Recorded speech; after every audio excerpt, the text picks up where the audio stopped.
ఈరోజు సీఎం జగన్మోహన్ రెడ్డి భీమవరం పర్యటన కాస్త రసబసగా మారింది. ఉదయం నుంచి కూడా బీజేపీ నాయకులందరినీ కూడా హౌస్ అరెస్టులు చేశారు. కొంతమందిని అయితే భీమవరం పోలీస్ స్టేషన్కి కూడా తరలించిన పరిస్థితి. ప్రస్తుతం మనం పోలీస్ స్టేషన్ దగ్గర ఉన్న ఇక్కడ బీజేపీ నాయకులు ఉన్నారు. వారిని అడిగి తెలుసుకుందాం అసలు ఎందుకు అరెస్ట్ చేశారు. సార్, మీకు ముందస్తు అరెస్టులు చేశారు, మీకు ముందుగా ఏమైనా సమాచారం ఇచ్చారు? అసలు ఎందుకు అరెస్ట్ చేశారు? మాకు ముందుగా ఏమీ సమాచారం లేదు. ఈ ప్రభుత్వం అధికారంలోకి వచ్చాక సీఎం పర్యటన సందర్భంగా ముందస్తు అరెస్టులు చేయడం అనేది సర్వసాధారణంగా మారిపోయింది. అయితే ఇది శృతి మించి గత సంవత్సరం ముఖ్యమంత్రి నరసాపురం వస్తున్నటువంటి సందర్భంలో అర్ధరాత్రి మా ఇంటి మీద దాడి చేసి నన్ను అరెస్ట్ చేసి పోలీస్ స్టేషన్కి తరలించినటువంటి సందర్భం. అదేవిధంగా ఈసారి నన్ను రాత్రి తెల్లారుజామున అరెస్టు చేసి హౌస్ అరెస్టు కాకుండా 10 మంది పోలీసులు వచ్చి, సిఐ గారు వచ్చి, ఎస్ఐ గారు వచ్చి బలవంతంగా మీరు స్టేషన్కి రావాల్సిందే, మాకు ఉన్నతాధికారుల నుంచి ఆజ్ఞలు ఉన్నాయి, ఆర్డర్స్ ఉన్నాయి, మిమ్మల్ని లేపుకుని జీపులో వేసి తీసుకొచ్చేయమని చెప్పారు అని సాక్షాత్ అధికారులు నాతో సందర్భం కూర్చున్నటువంటి. నా దగ్గర పాపం సిఐ గారు ఉండగా, ఎస్ఐ గారు ఉండగా ఉన్నతాధికారుల నుంచి, డిఐజీల నుంచి ఫోన్లు, ఆ బీజేపీ వాళ్ళని తీసుకెళ్ళి లోపలేసారా లేదా అనేటువంటి సందర్భం. ఏంటి అరాచకం అని మేము అడుగుతూ ఉన్నాం. వేళ ఈ రాష్ట్రంలో ప్రతి అభివృద్ధి వేళ కేంద్ర ప్రభుత్వం ఒక సహకారం లేనిదే, కేంద్ర ప్రభుత్వం యొక్క పథకాలు లేనిదే రాష్ట్రానికి తన ఏంటూ చెప్పుకునేటువంటి ఒక్క పథకం లేదు. తమ డబ్బు అనుకునే చెప్పుకోవడానికి ఒక రూపాయి లేనటువంటి పరిస్థితుల్లో ఇవాళ ఈ రాష్ట్రంలో భారతీయ జనతా పార్టీ కార్యకర్తలకు అధికార పార్టీ ఎందుకు భయపడుతూ ఉంది అని భారతీయ జనతా పార్టీ అడుగుతూ ఉంది. మేము ఒక విషయం అడిగాం. ఒక 2 నిమిషాలు సమయం ఇప్పించమని కోరాం అధికారుల్ని. ఒక విజ్ఞాపన పత్రం ఇస్తాము, మేము ముఖ్యమంత్రి రాకని స్వాగతిస్తున్నాము మన ప్రాంతానికి రావడం, కానీ వేళ మళ్ళీ కొన్ని పథకాలకి బటన్ నొక్కుతున్నారు. మరి గత సంవత్సరం కొన్ని కార్యక్రమాలకి బటన్ నొక్కారు. అమరావతి నుండి మెడికల్ కాలేజీకి బటన్ నొక్కారు, మా ప్రాంతం పాలకొల్లుకి. అలాగే నర్సపూర్ ప్రాంతంలో లాస్ట్ ఇయర్ గత సంవత్సరం నవంబర్లో వచ్చి దాదాపు 3,300 కోట్ల రూపాయలకి శంకుస్థాపన చేశారు, బట్టలు నొక్కారు. కనీసం వీటిలో మెడికల్ కాలేజీకి స్థలం యొక్క పూడిక పూర్తి కాలే, ఆక్వా యూనివర్సిటీకి పని ప్రారంభం కాలే, కొన్ని చోట్ల అసలు శిలాపలకాలే మాయమైపోయినటువంటి పరిస్థితి. కాబట్టి ఈ బట్టలు నొక్కడానికి అసలు కార్యక్రమాలు ప్రారంభం కావడం లేదు. మరి ఈవేళ ఈ బట్టలు నొక్కే ముందు గతంలో నొక్కినటువంటి బట్టలు ఏవైతున్నాయో ఆ బట్టల గురించి ఒకసారి మీరు ఆలోచించండి. వాటి యొక్క పనులు ఏ స్థాయిలో ఉన్నాయో మీరు ఈ జిల్లా ప్రజలకు వివరణ ఇవ్వండి అని భారతీయ జనతా పార్టీ కోరింది తప్పించి మేము అప్రజాస్వామిక పద్ధతిలో లేకపోతే ముఖ్యమంత్రి రాకని అడ్డుకునే వాళ్ళని కానీ కుట్రపూరితమైనటువంటి ప్రయత్నాలు మేము కూడా చేయలే. కాబట్టి ఎటువంటి నోటీసులు లేకుండా అర్ధరాత్రి పోలీస్ స్టేషన్కి బలవంతంగా తరలించడమే కాకుండా తెల్లారేటప్పటికి మా కార్యకర్తలందరినీ దాదాపు 100 మందిని కార్యకర్తలను కనపడిన వాడిని కనపడినట్టు అరెస్ట్ చేసి పోలీస్ స్టేషన్లో కూర్చోపెట్టి ఇబ్బంది పెట్టడం భారతీయ జనతా పార్టీ తీవ్రంగా ఖండిస్తుంది.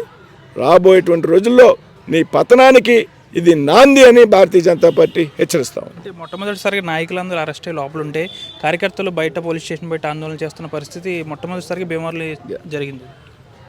ఇది ఈ రకమైనటువంటి వాతావరణం భీమవరంలో మొట్టమొదటిసారి.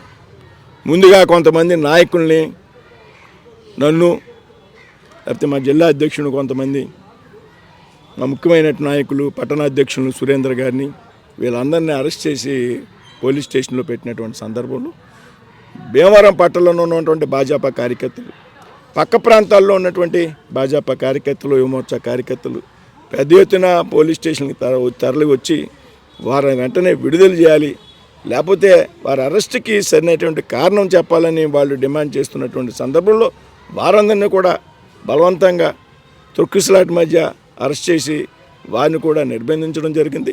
ఈ రకమైనటువంటి వాతావరణం, రాజకీయ వాతావరణంలో భీమవరంలో ఎప్పుడూ లేదు. దయచేసి ఎప్పుడు లేదు.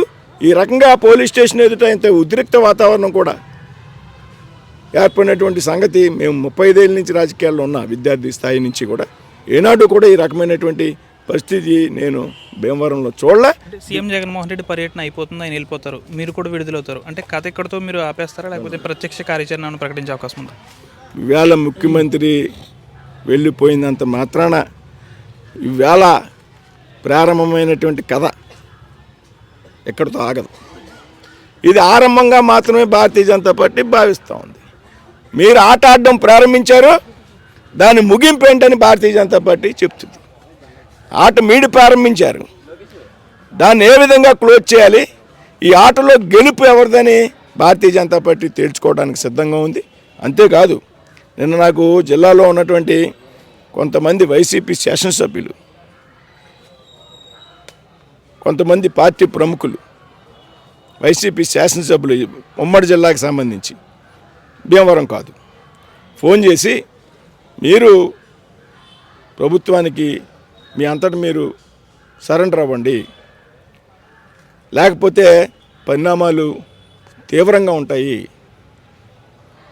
మీ మంచి కోరి చెప్తున్నాము, మీ మీద మాకు వ్యక్తిగతంగా ప్రేమ ఉంది కాబట్టి చెప్తున్నామని కొంతమంది శాసనసభ్యులుగా ఉన్నటువంటి వ్యక్తులు భీమవరం ప్రాంతం కాకుండా బయట ప్రాంతానికి ఉమ్మడి జిల్లాకు చెందినటువంటి శాసనసభ్యులు, ప్రస్తుతం పశ్చిమ గోదావరి జిల్లాకు చెందినటువంటి శాసనసభ్యులు నాకు ప్రేమపూర్వకంగా, అది వార్నింగ్ అవ్వనివ్వండి, నా ప్రేమపూర్వకంగా అనుకోవాలా వార్నింగ్ అనుకోవాలి, వార్నింగే ప్రేమపూర్వకంగా ఇచ్చారు.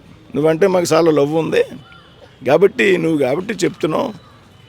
టార్గెట్ వేళ భారతీయ జనతా పార్టీ కార్యకర్తలు, ప్రత్యేకంగా నువ్వు ఈ జిల్లాలో టార్గెట్ వైసీపీకి నువ్వు నీ మంచి కోరి చెప్తున్నావు అనేటువంటి ప్రయత్నం చేసినప్పుడు వారందరికీ కూడా ధన్యవాదాలు చెప్తూ నేను కూడా వారికి చెప్పా చాలా సంతోషం, నా క్షేమం కోరి మీరు చెప్తున్నారు కాబట్టి మీకు ధన్యవాదాలు అని చెప్తూ రాబోయే కాలంలో ఏది మంచో ఏది చెడో తేల్చుకోవడానికి భారతీయ జనతా పార్టీ సిద్ధంగా ఉంది. నేను చెప్పే వాళ్ళకి చాలా సంతోషపడుతూనే మీరు ఒక వార్నింగ్ నాకు ఇందులో కనిపించింది. నేను చెప్తున్నా ఈవేళ వాళ్ళకి, రాబోయే కాలంలో భారతీయ జనతా పార్టీ తడాక ఏ విధంగా ఉంటుందో మేము చూస్తాం. మన భాషలో ఈ భాష మీ కొడాలనానికి లేకపోతే మీ పేరునానికి ఆడెవడో అనిల్ కుమార్ యాదవ్, ఇంకోటి ఎవడో చదువుకున్న డాక్టర్ ఉన్నాడు సీదిరి అప్పలరాజు, వీళ్ళే కాదు మాట్లాడడం. మీరు ఏం పీకుతారో రాబోయేటువంటి రోజుల్లో, లేకపోతే మాతో మీరు పీకించుకుంటారో. ఈవేళ కథ ప్రారంభమైంది, ఈవేళ ఆట ప్రారంభమైంది, ఇందులో గెలిపేవరితో భవిష్యత్తులో తేల్చుకుందాం. అంటే రైల్వే ఆస్తులపై వైసీపీ జెండాకు సంబంధించిన రంగులు కూడా వేశారు, దానికి మీరు వ్యతిరేకిస్తున్నారు దీనిపై? ఎస్, మీరు చెప్పిన విషయం వాస్తవం. రాష్ట్రంలో ఏ ప్రభుత్వ పథకానికి కూడా రాష్ట్రం నిధులు, ఇవాళ ఈ రాష్ట్రంలో ఎంతో కొంత అభివృద్ధి చెందుతుందంటే కేంద్రం ప్రభుత్వ పథకం ద్వారా ఉండేటువంటి నిధుల ద్వారా, కేంద్ర ప్రభుత్వం ద్వారా అభివృద్ధి చెందుతుంది. ఇవాళ భీమవరంలో బ్రహ్మాండమైనటువంటి అండర్ టన్నెల్స్ కేంద్ర ప్రభుత్వం నిర్మించింది. అంతేకాదు కేంద్ర ప్రభుత్వం 3 రైల్వే స్టేషన్ల అభివృద్ధికి ఈ జిల్లాలో భీమవరంలో, నర్సాపురం, తాడేపల్లిగూడెంలకు దాదాపు 80 కోట్లు నిధులు ఇచ్చి వందే భారత్ రైల్వే స్టేషన్ల అభివృద్ధి పేరుతో పెద్ద ఎత్తున అభివృద్ధి చేస్తూ ఉంది. ఆల్రెడీ అండర్ టన్నెల్స్ పూర్తి అయిపోయాయి. గతంలో ఒక 8 నెలల క్రితం ఈ పూర్తయినటువంటి అండర్ టన్నెల్స్ని కేంద్ర పార్లమెంటరీ శాఖ వ్యవహారాల మంత్రి, విదేశాంగ సహాయ మంత్రిగా ఉన్నటువంటి శ్రీ మురళీధరన్ గారు వచ్చి ప్రారంభించి వెళ్ళినటువంటి సందర్భం. ఈవేళ జిల్లా హెడ్ క్వార్టర్గా ఉన్నటువంటి భీమవరానికి ఈ అండర్ టన్నెల్స్ వల్ల పెద్ద ఎత్తున ఈవేళ రిలీఫ్ వచ్చినటువంటి విషయం భీమవరం ప్రాంత ప్రజలందరికీ కూడా తెలుసు. అయితే ఈ అండర్ టన్నెల్స్కి ముఖ్యమంత్రి వస్తున్నటువంటి సందర్భంలో మొత్తం వైసీపీ రంగులు పూయడం జరిగింది. భారతీయ జనతా పార్టీ ప్రశ్నిస్తూ ఉంది. నువ్వు సిగ్గు లేకుండా గతంలో కేంద్ర ప్రభుత్వం కట్టినటువంటి టిట్కో హౌసెస్కి నీ పార్టీ రంగులు వేయడం జరిగింది, సచివాలయాలకి నీ పార్టీ రంగులు వేయడం జరిగింది, రైతు భరోసా కేంద్రాలకి నీ పార్టీ రంగులు వేయడం జరిగింది. కోర్టు హెచ్చరించింది, చివాట్లు పెట్టింది, వెంటనే సచివాలయాలకి రంగులు మార్చమంది. ఈ మధ్యన కేంద్ర మంత్రి భారతీ పవార్ గారు పాల్కోల్ టిట్కో హౌసెస్కి వచ్చినటువంటి సందర్భంలో అధికారిని పిలిచి ఆ రంగులు పార్టీ రంగులు ఎందుకు వేశారని అడగడం, వాటి మీద మోడీ గారి చిత్రపటాన్ని పెట్టాలని ఆవిడ అధికారులకు సూచించడం జరిగింది. ఇవన్నీ పక్కకు పెట్టి ఇవాళ నీచానితీచంగా దిగజారి అండర్ టన్నెల్స్కి ఇవాళ వైసీపీ రంగులు వేయడం జరిగింది. ఇవాళ మేము చెప్తున్నాం, ఇవాళ 29వ తారీఖు జనవరి 5వ తారీఖు లోపు ఏ అధికారాన్ని ఉపయోగించి ఈ యొక్క అధికారుల మీద ఒత్తిడి తెచ్చి మీరు ఈ రైల్వే అండర్ టన్నెల్స్కి మీ పార్టీ రంగులు వేయడం జరిగిందో సంబంధిత అధికారులకి ఒక 5వ తారీఖు లోపు గడుపు ఇస్తున్నాం. మీ అంతటా మీరు కనుక ఆ రంగులు మార్చకపోతే జనవరి 5వ తారీఖు తర్వాత భారతీయ జనతా పార్టీ కార్యకర్తలు నేరుగా ఈ అన్వే టన్నెల్స్కు భారతీయ జనతా పార్టీ రంగులు మేము వేయం. ఏదైతే భారత త్రివర్ణ పతాకం ఉందో 3 రంగులు ఉన్నాయో ఈ 3 రంగులను కూడా భారతీయ జనతా పార్టీ కార్యకర్తలు ఈ రైల్వే అండర్ టన్నెల్స్కి వేస్తారు. ఆ ప్రయత్నంలో ఎవరు అడ్డొచ్చినా, ఎన్ని ఆగడాలు చూపెట్టినా, అధికార దర్పం ప్రదర్శించినా భారతీయ జనతా పార్టీ మీతో అమ్మి తేల్చుకోవడానికి సిద్ధంగా ఉంది. అంటే మీకు వార్నింగ్ ఇచ్చిన అభ్యర్థుల పేర్లు ఏమైనా బయటపడతారు? వద్దండి, అది పాపం నాకు ప్రేమగా చెప్పారు. అది కొంతమందికి ప్రేమ ఉన్నమాట వాస్తవం. కొంతమంది వైసీపీ వైపు ఏమన్నా మిమ్మల్ని ఆకర్షిస్తున్నారంటారు? వైసీపీ వైపు నన్ను ఆకర్షించే దమ్ము ధైర్యం ఎవరికి లేదండి. ఎందుకంటే నేను 30 సంవత్సరాల నుంచి భాజపా కార్యకర్త, చిన్న పిల్లవాడిని కాంచి గతంలో చాలా ప్రయత్నాలు అనేక సంవత్సరాలు తెలుగుదేశం కానీ లేకపోతే అప్పుడున్న కాంగ్రెస్ కానీ తర్వాత వయసు చేశారు. కాబట్టి శ్రీనివాస వర్మ గారిని ఇంకో పార్టీ వైపు ఆకర్షించడం అనేది అసలు ఆ ప్రయత్నం ఎవడు చేయడు. వీడియోస్ కోసం ఛానల్ ని సబ్స్క్రైబ్ చేయండి, లేటెస్ట్ అప్డేట్స్ కోసం వాట్సాప్ ఛానల్ ని ఫాలో చేయండి అండ్ లింక్ డిస్క్రిప్షన్ లో ఉంది.